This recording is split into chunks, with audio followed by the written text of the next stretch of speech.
now for the players' perspective with Roosters halfback Sammy Walker. Sam, you are truly one of the young stars of our game. It's an honour to have you on the show. Thanks for coming on. Thank you, guys. Thanks for having me. How you feeling, bud? A few injuries last year, but you're fresh. Off with round one over in New Zealand. How's the body? How's everything going? Yeah, honestly, I feel great. Obviously, coming into this year, I was really excited to have a full pre-season under my belt. Last year, missing that, I hate watching at the best of times, and even at training there, trying to watch training, and I love just competing, I love playing footy, playing all the con games and stuff at training, and to miss out on all that during a pre-season block and not be able to get amongst it and compete and do the stuff that I love doing was really hard. But I've really enjoyed this pre-season and getting back in it. Obviously, a few new combinations we're trying to work with, and it's been really good. Obviously, it didn't look great on. We'll get to the weekend, and I can imagine you absolutely carving up con games, by the way, because you're the most instinctive player I've known. It's incredible.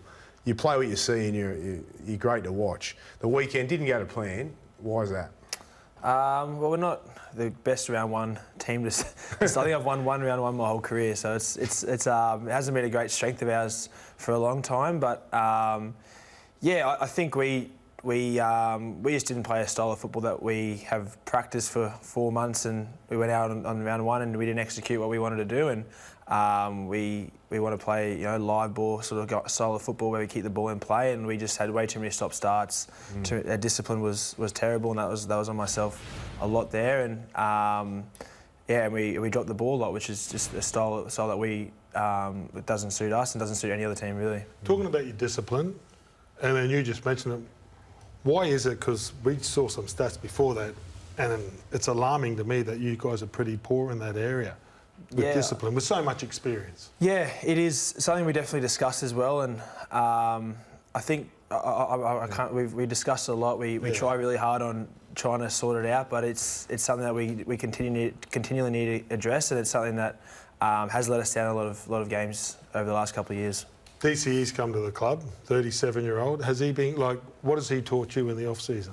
Mate, he's been awesome. I've really enjoyed building a combination with him, both on the field but also off the field. His demeanour, the way he sort of carries himself, he's obviously done it all in the game, is so impressive. And I think I'm just trying to learn as much as I can from him about the game and about how he carries himself. And I think the big lesson I'm learning at the moment is his leadership. I think the way he sort of conducts himself, the way he can sort of talk to a team and get his message across is something pretty special, and you can see why he's done what he's done in the game. Without giving away too much, how do you want to play with DCE? What's the kind of style? Who's the dominant playmaker? What's the ideal scenario there? Yeah, we're sort of discussing. We're sort of working on it at the moment a fair bit, but. We've discussed. We're not going to play a sort of traditional 6 and 7 role, which doesn't suit either of our games. I think first and foremost, I know personally for myself, it's about playing sort of my style of football. And otherwise, if I'm not doing that, it's not going to be the betterment for the team. But also for him coming into the team, him playing his style that he's done for such a long period of time as well. And I think for us, we're both trying to learn how that sort of coexist within the team. And like I said, we're not going to play a traditional 6 and 7 role. It's going to be swapping around a fair bit, and at different times, either of us will sort of take that lead role. Sam, what is your style of footy? Because you just mentioned something. Is there a moment when you're 15, 16, 17 and you looked at some videos? Did you follow anybody? I think I didn't follow him, but Elfie Langer's obviously my dad and my uncle's favourite player growing up, and I think they've tried to model my game a lot on the way that sort of Elfie played and the way that he sort of conducted himself. Just on the field? On the field, yeah. Well, I didn't experience it. You obviously experienced a lot more than I did, but I think that's definitely something that I've sort of probably been moulded into a fair bit. I think being a Queenslander, Jonathan Thurston was someone that was pretty special. And I was a Roosters fan growing up as well, so Jimmy Maloney was someone pretty. Jimmy was pretty cool. Not bad. Yeah, good.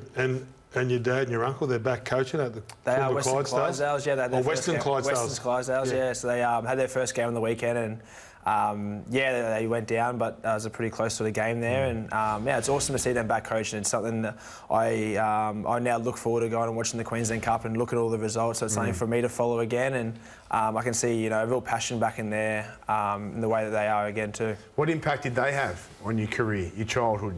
where you are right now? Yeah, it's everything for me.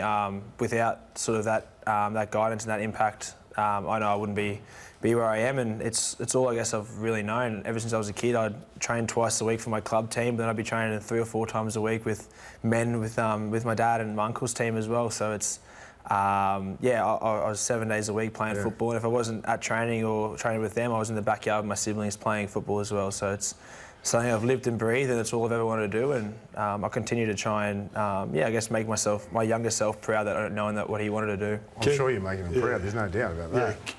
Can you tell the Queenslanders about this rivalry with the Roosters and Souths? What's it like for you? Yeah, it's something. It's so cool. I think as you both, you'd understand it as well. It's a game every year when the calendar comes out. You're seeing where it is and you're circling that in, and it's you know that you're running out as a footballer. You guys understand, running out to a full house is something so special and so exciting. I get goosebumps now talking about it, and it's just the passion that both sort of fan bases have really ignite that competition. And when you get out there, there's no love lost, and it's fierce, and it's ferocious, and both sides. There's so much. I think there's so much history. Obviously, I've been a part of a few of these games, and obviously the Joey Manu one was a big one. And there's a couple. They knocked us out a couple of years ago, and we were able to knock them out. I think a year later. So it's definitely a game you want to be winning. And this week's a big one. Like they all are. And you just mentioned why. But they're looking good. I mean, they played really well on the weekend against the Dolphins. So what are you expecting? Yeah, for sure. They're a really good side. I think Cam Murray coming back into that side last year, I think they missed him a fair bit. I think his impact is enormous for them. I think he's almost like a first receiver for them, and he can initiate offence on sort of both sides of the field there. So we have to do a good job locking him down. Then obviously there's a lot of talk about their left edge as well, which is so dangerous. It has been for such a long time. So I'm sure we have our work to cut out for ourselves there, but I'm really looking forward to the challenge. I know the whole team is as well. Good on you, Sammy. Appreciate you coming on. You're an absolute superstar. Go to the Roosters and go and smash those bunnies, please. All right? Thanks for having me. Good on you, Sammy.